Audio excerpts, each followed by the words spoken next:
Story 1. A bit of background here. I've been an electrician for nearly 30 years. About 25 years ago, I worked at the big orange apron do-it-yourself store. I enjoyed helping people and saw many do-it-yourselfers make some dangerous electrical mistakes that could cause fires or worse. I liked giving advice and showing people how to do things correctly. Sometimes, I would even tell them they'd be better off hiring an electrician. Occasionally, they would ask if I could do the job, but I never used those interactions to get work. I didn't want anyone to feel like I was pushing them to hire me. I would recommend local electricians I knew to be reliable without pushing just one person. I usually worked outside my own neighborhood, but I spent a couple of years in the store until I decided to leave and spend more time with my family. Even after leaving, every time I returned to the store, other associates would direct people to me with their questions. I was always happy to help, unless the person was rude. I have little tolerance for people being rude or ignorant to others. When someone's like that, a switch flips in my head and my buffer disappears. The older I get, the quicker that switch flips, though I somehow have more patience when they're rude to me. Now, onto the story. Last Saturday, I was in the Orange Apron store picking up supplies to help a friend with some electrical work in his new house. While there, I noticed an older gentleman, who must have been at least 70, looking a bit lost as he browsed breakers and panels. I approached him and asked if he needed help. He joked, asking if I could tell from the look of determination on his face.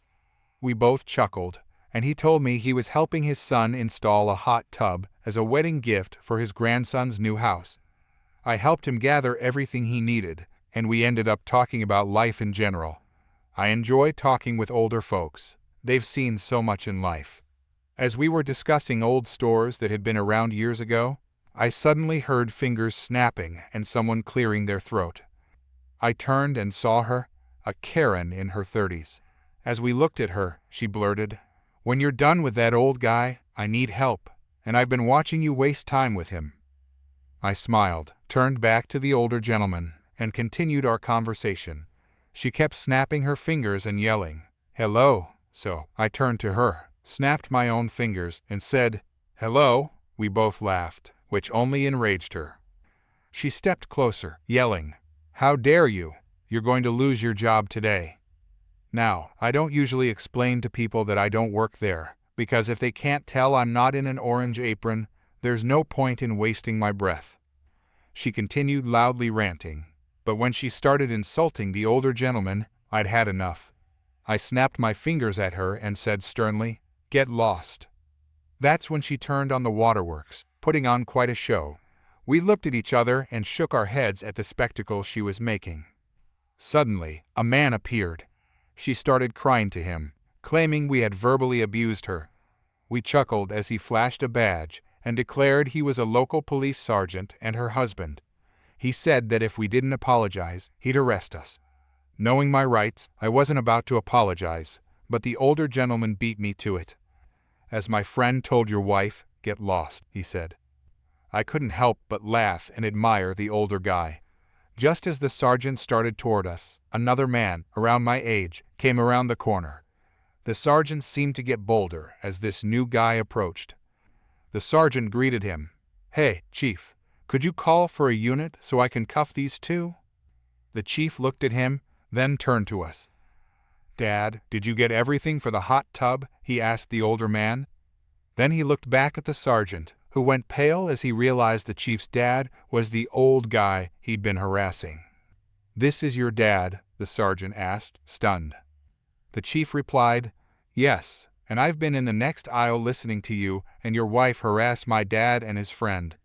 I think you and your wife need to go home, and I expect to see you in my office at 08 season tomorrow." It was priceless watching the sergeant drag his wife away while telling her to stop as she continued shouting insults. About 2 aisles away, we heard her gasp, "Oh my gosh," as she finally realized the situation. The three of us, me, the chief, and the older gentleman, ended up chatting and laughing about the whole ordeal for another 30 minutes before going our separate ways. Story 2. I used to work for a traveling carnival The ones you might see at a state or county fair or a parking lot near you in 1 week, gone the next. For some background, I was a ride operator, meaning I helped set up, operated, took down the ride, and helped with putting away all of the show's electrical wire. There are levels for operating rides. There were what we called green help or new employees, regular ones who have been there a little while, brake person, as you guessed it, a person who gave brakes, and supervisor who was over the ride operators for kid-friendly rides and one for the major rides. And now the main attraction. I was a ride operator for a ride called the Silver Streak, which, if you have seen or heard of a ride called the Himalaya, it is exactly that but smaller, as in one trailer for the ride components compared to 2 or more. And all the rides have height requirements. This is important for the story. I was running the Silver Streak and letting people in and checking for tickets or wristbands, and all of a sudden I hear the exit gate open, the slam shut.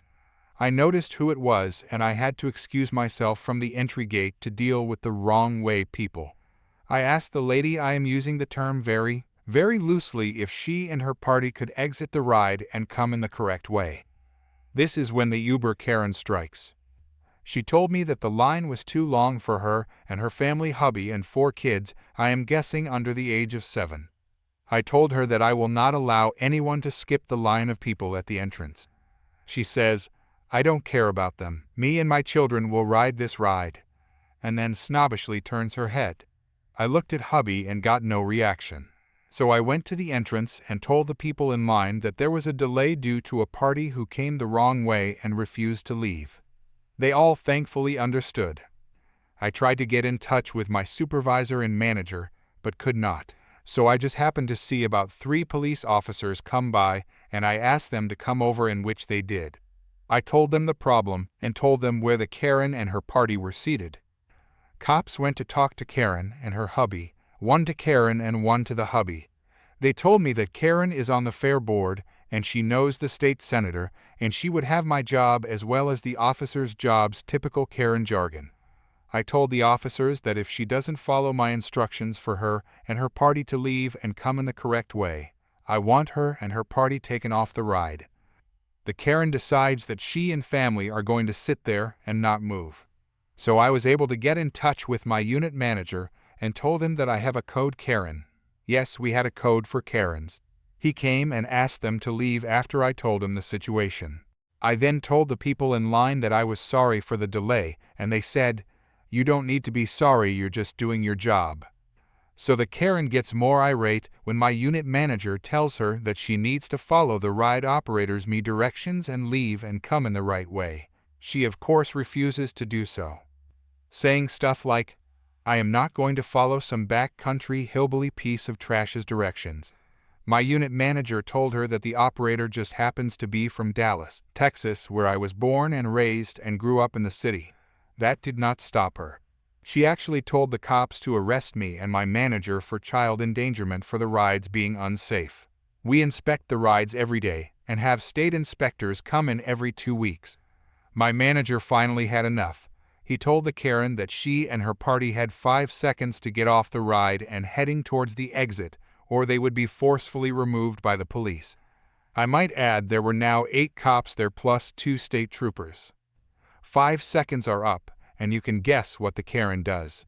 She doesn't budge a micrometer. So my manager asks the cops, all 10, to kindly and forcefully remove the lady and her party from the carnival. The whole carnival, not just my ride, but the whole darn thing. The Karen was of course kicking and screaming how we were awful humans refusing to let kids ride the rides, but no one listened as my ride suddenly became the main attraction at the carnival. Apparently she has done this before as another ride operator on a major ride. A ride with strict height requirements for the riders started playing Hit the Road Jack, in which everyone joined in. She and her party were escorted to their car, but the Karen made a couple of fateful mistakes. She went and kicked 3 cops, hit the 2 state troopers, and decided to spit at another officer. All this I heard from my manager as I went back to operating the ride once the Karen and her family were off the ride. I asked my manager if it was okay if I could run the next 2 rides longer than normal and not to charge them tickets, which were 4 tickets per person to ride. He said yes to both. The riders had a great time once Karen was gone, and for the free rides and a great laugh at Karen's expense. A few weeks later, me and my manager had to go to court since Karen decided to sue me and my manager for emotional distress. Not only did I, my manager, and every single peace officer showed up. 8 city cops and 2 state troopers also testified. I testified on what happened on the ride and the other 9 on what happened after she left my ride. She was found guilty of assault on a peace officer X10, attempted assault on a peace officer X10, assault with intent to harm and resisting arrest and criminal trespassing as the carnival was on state property. X10. Sadly, I don't remember exactly how many years she got in prison, but all I know is that she was staying there for a long time with no chance of parole and was assigned to the wonderful Gatesville Women's State Prison of the Texas Department of Criminal Justice System. She appealed but lost all the way to the Texas Supreme Court, in which she lost hands down 5-0. Needless to say, good riddance. Just remember, folks, don't mess with Texas or its law enforcement, or you will seriously pay. Story 3. So, you know what they say about karma, right? Well, let me tell you a story about how I served a heaping dish of it to a high school menace we'll call Little Troublemaker. It all started one day at my animal shelter job during a lunch break. A few coworkers and I were chatting, and one of them, Susan, mentioned her son's issues with parking at the local high school. Apparently, there was a student, Little Troublemaker, who thought one particular parking spot was his personal territory, even though there were no assigned spots. Little Troublemaker had a small tow truck, not one of those impressive flatbeds, more like an old pickup with a tow hook in the back. Think Mater from the movie Cars, but slightly bigger. Whenever anyone dared park in his spot, he'd swoop in, hook their car, tow it away, and smugly park in the newly claimed space. To make it worse, he often damaged the other cars in the process. The audacity of this kid. As we listened to Susan's frustration, I couldn't help but joke.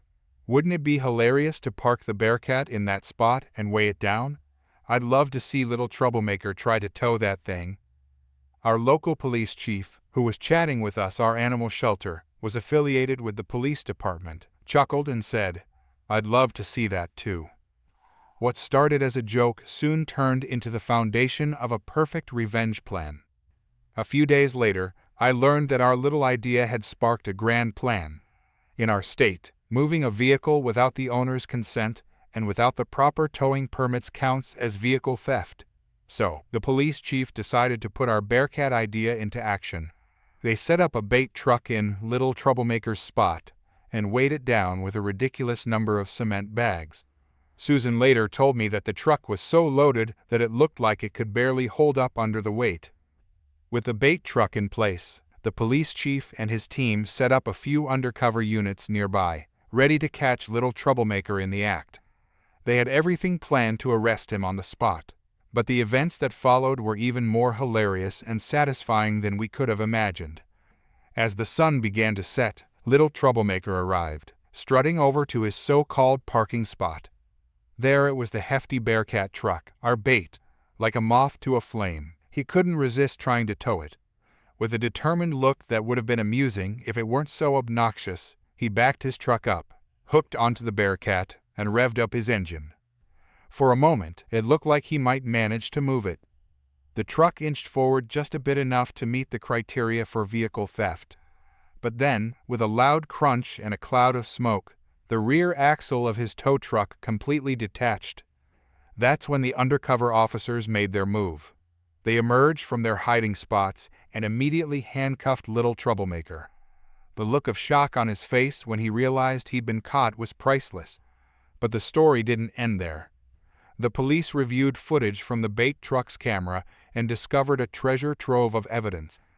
Not only had they caught Little Troublemaker in the act, but they also found recordings of him towing countless other cars from that same spot. He now had a stack of criminal charges as impressive as the number of cement bags in the bait truck. Little Troublemaker's reign over the school parking lot came to a swift end, and the sense of justice was sweet. Susan, my coworkers, and I couldn't help but feel triumphant. The school parking lot was finally free of his entitled antics, and he'd finally been held accountable for his behavior. As word of his downfall spread, the community celebrated. Even those who had fallen victim to his towing spree felt a sense of relief. It was a valuable lesson. You can't just go around towing cars that aren't yours and expect no consequences. Little Troublemaker was now facing the full weight of the law. His record piled up with charges, and he was held responsible for every car he had towed without permission. Not to mention, he was left with a hefty repair bill for his now disabled tow truck. In the end, it was a revenge story so satisfying it could have been straight out of a Hollywood script. But this was real life, where justice came in the most unexpected and amusing way. Little Troublemaker learned that karma has a way of catching up with you, sometimes arriving with flashing lights and handcuffs. As for me and my coworkers, we couldn't help but savor the moment. A job well done, a lesson learned, and an entitled kid's reign brought to an end. Story 4. I just received my final payment from this event, so I figured it was time to share the whole saga. Grab a drink, sit back, relax, and let me take you on this wild journey that all began. A long time ago, not far from here, my girlfriends and I were cruising up and down the main drag of our city. We were teenagers who'd just gotten our first cars, doing what teenagers do, hanging out, driving before a movie, or just cruising to be seen. It was a beautiful Friday afternoon, and as we drove along, I spotted a group of teenage boys in a parking lot from the back seat. They were clearly waiting for traffic to clear so they could race.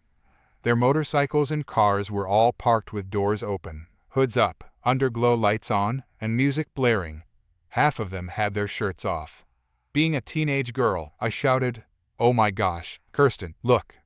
But Kirsten was driving. To this day, we both try to take the blame. I shouldn't have yelled, and she shouldn't have looked. Of course, we rear-ended the car in front of us, though only at about 15 miles per hour. It wasn't too bad. We all got out. Kirsten and Sarah called their moms, and I called the police while checking on the people in the other car.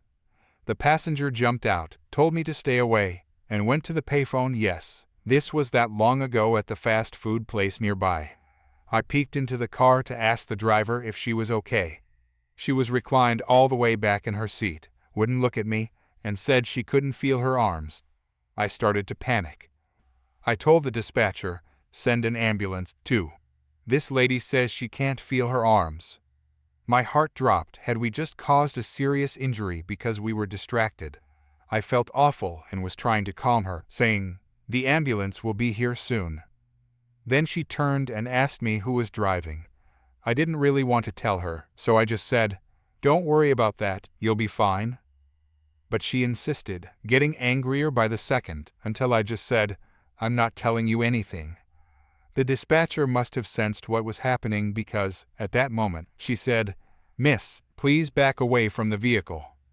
Good thing she did, because I ducked out of the car right as the driver swung her fist at me. And then it was on.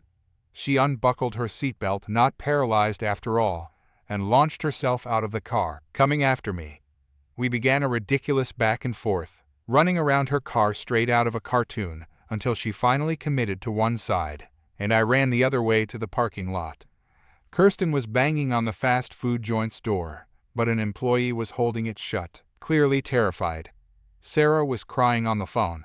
Sirens were approaching, and dispatch was trying to understand the situation while I, panting, could only manage, "What the heck," with each breath. This woman was short, stocky, and fast. She charged like a bull. I could feel her gaining on me, so I quickly pivoted, and she whooshed past. She kept going right towards Sarah, clotheslined her on the way, and then went after Kirsten, who was already fleeing. But there was nowhere to go except the drive-through entrance, so they disappeared around the back of the building. At that moment, an ambulance, a fire truck, and 2 police cruisers pulled up. Sarah and I ran up to the EMS, frantically explaining about the crazy lady in the drive-through. Then, right on cue, Kirsten rounded the building's corner with the enraged driver close behind. But when she saw the emergency responders, the driver froze, dropped to the ground, and began faking a seizure. She was trembling dramatically, right in front of the EMS and police. Her friend, who had been on the payphone, knelt beside her, wailing for someone to help her and demanding that we be arrested. The EMS loaded her up, and she was taken to the hospital. Meanwhile, we gave our statements to the police, assuming that would be the end of it and insurance would handle everything. But it wasn't the end. The driver tried to sue all three of us and the insurance company, claiming pain, suffering, medical bills, and loss of income. She alleged that after the collision, I had pulled her from the car, and that Kirsten was chasing her through the drive-thru. The 911 recording disproved her claims of being dragged out, and CCTV footage from the fast food restaurant showed her as the pursuer. The lawsuit was dismissed, and she had to pay our legal fees. Sarah's lawyer even got photos of her at a music festival while she was supposedly suffering from whiplash, knee injuries, and dizziness. That resulted in an insurance fraud charge. She spent a year in jail and paid a significant fine. We thought that would finally be the end. But no. A few months after she was released, we all started finding dead animals on our porches, in our mailboxes, by the pool, and even hung on car mirrors. There were also strange phone calls, hang-ups, fax tones, random yelling. Kirsten noticed a car following her between school and her job. Sarah saw a similar car in her neighborhood a few times. We all knew who was behind it, but the police couldn't do anything without direct proof. Our parents were furious, especially because the calls were now harassing them, and the dead animals were terrifying our younger siblings. Kirsten's mom eventually bought a guard dog, Duke, with the hope that he'd catch whoever was leaving animals in their yard. One night, Kirsten's family was watching TV when they heard rustling outside. Suddenly, a dead squirrel flew through an open window, and Duke leapt out, tackling none other than the driver in the yard. She was dressed all in black, with a ski mask and gloves. Kirsten said Duke had her pinned down, his mouth clamped on her shoulder. While they called the police, she was arrested on the spot, and the police searched her car, which they found parked nearby. Inside, they discovered illegal substances, stolen credit cards, pills, a knife, trash bags, and cleaning supplies. To get her to agree to a plea deal, the prosecutor threatened her with kidnapping charges, which convinced her to accept several lesser charges. She was sentenced to 5 years in prison and served 3. Thankfully, none of us have heard from her since. But it took over a decade for her to finally pay us off. The craziest part? She had money all along, she just refused to make payments. So the court began garnishing her tax returns and depositing the funds on debit cards they provided us. Story 5. Unfortunately, the entitled mother in today's story is my actual mom.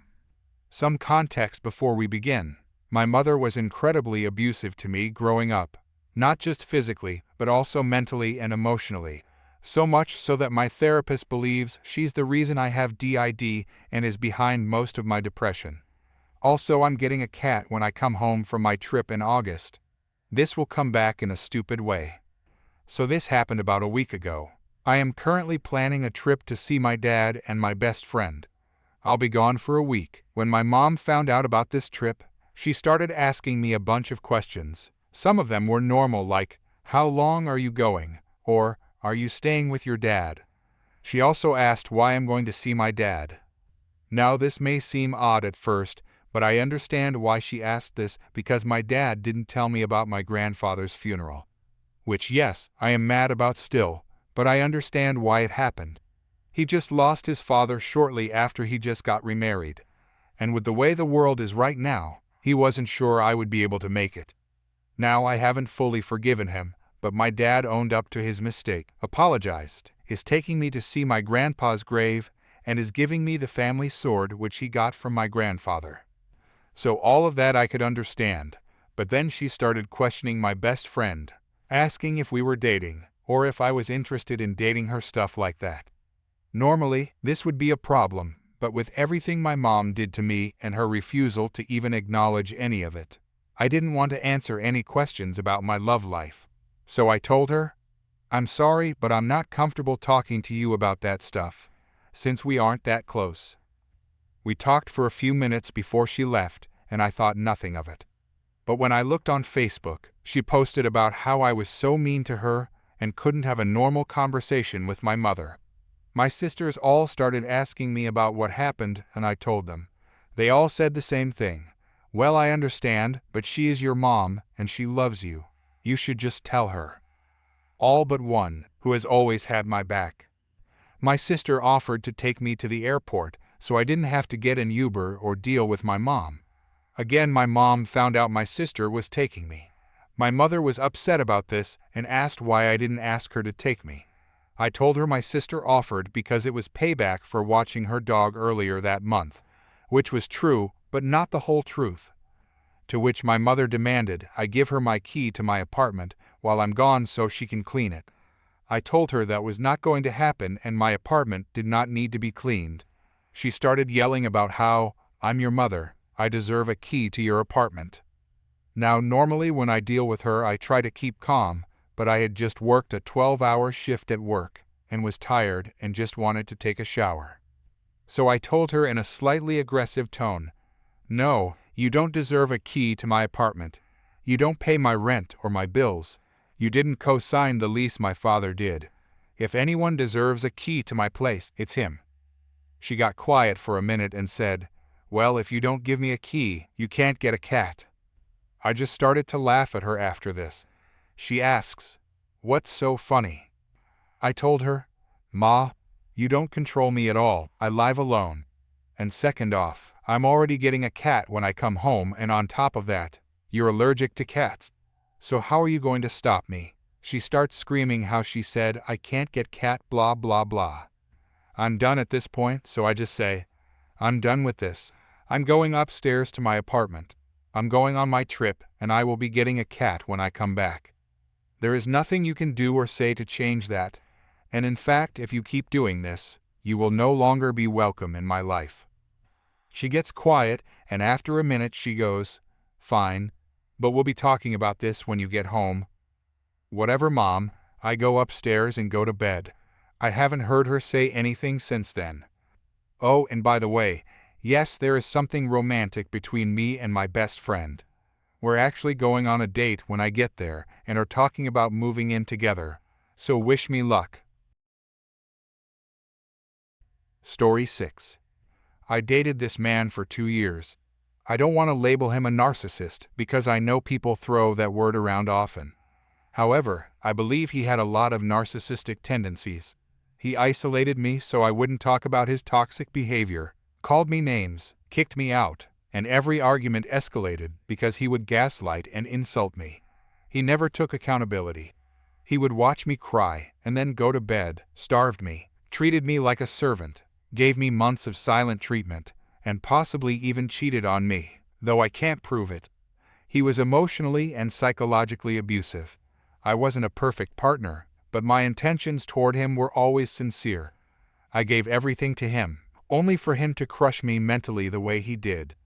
The last thing he said to me was that I would regret it and never find anyone better. After the breakup, I spiraled. One of my friends had a fake social media account, a persona she had maintained for years. About a week after the breakup, I asked her to follow my ex's account since it was private. To our surprise, he ended up messaging the fake account, Julia. Then, my friend suggested we pull a prank on him. So, Julia started to flirt back, showing some interest. Eventually, he invited Julia on a date. I also took advantage of the situation to subtly ask him questions about the breakup. When I asked how long he'd been single, he said months when in reality, it had only been a week. I asked him what he was looking for in a partner. He claimed he wanted a woman with goals, who was active, down to earth, could have deep conversations, and made him feel like he could be himself. I found it funny because he himself didn't have real goals, was extremely lazy, couldn't cook or even make his own lunches, and would get mad if I cried. He was always on his phone, and I constantly had to ask if he was still listening to me.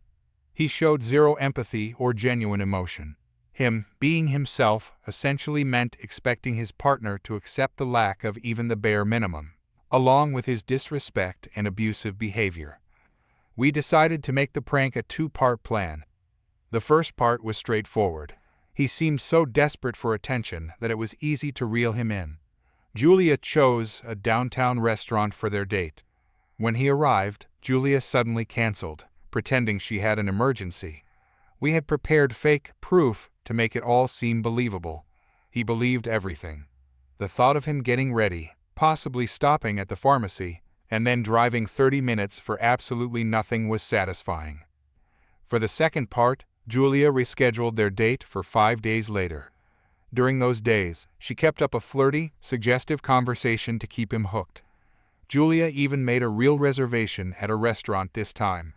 When my ex arrived, she texted him, saying she'd be 10 minutes late and that he should go inside and get the table under her name. He did just that. Then, she asked him to order her a drink to make it seem as though she'd be there any minute. So, he sat there, alone, with a drink that wasn't his, waiting for a date that would never arrive. Finally, Julia blocked him, disappearing as if she'd never existed. Why did I do this? I needed to remind him that he wasn't the catch he thought he was. I wanted to humble him and make him face reality. Story 7. A few months ago, I booked a round-trip ticket to a nearby town for a busy holiday weekend.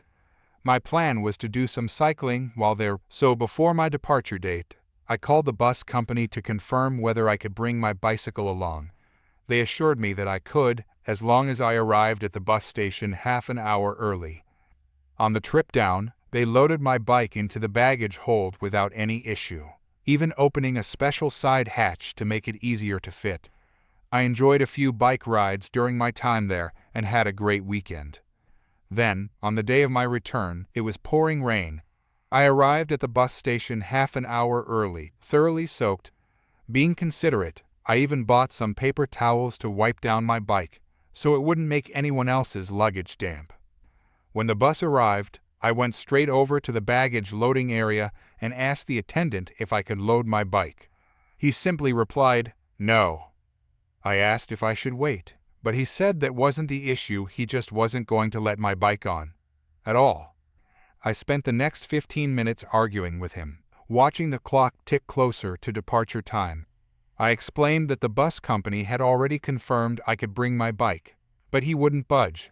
He kept insisting there was no space in the hold, even though I could clearly see available space. This was a Sunday, and I had work the next day. Since it was the end of a holiday weekend, I knew I might not get a seat on another bus even if they refunded me, and so far nobody had mentioned a refund. Finally, departure time came. Frustrated, I yelled, "Well, head office said I could take it on the bus, so I'm taking it on the bus." I hoisted my bike up and stepped onto the bus, heading for my seat. Since my seat was on the upper deck, I had to lift the bike up a narrow spiral staircase, which I managed to do. My bike is an XL size, so I was honestly surprised that the scratches left on the plastic finishes of the staircase were so minimal. Amazingly, no one made any attempt to stop me. The passengers on the upper deck even took my side, helping me secure the bike and making no complaints about having to squeeze past it, even though it almost entirely blocked the corridor. Every now and then, the conductor would come upstairs to check tickets, see the bike blocking the way, and turn away, defeated.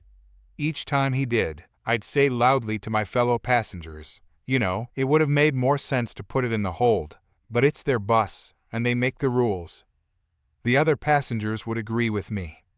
In the end, my bike and I got home safely.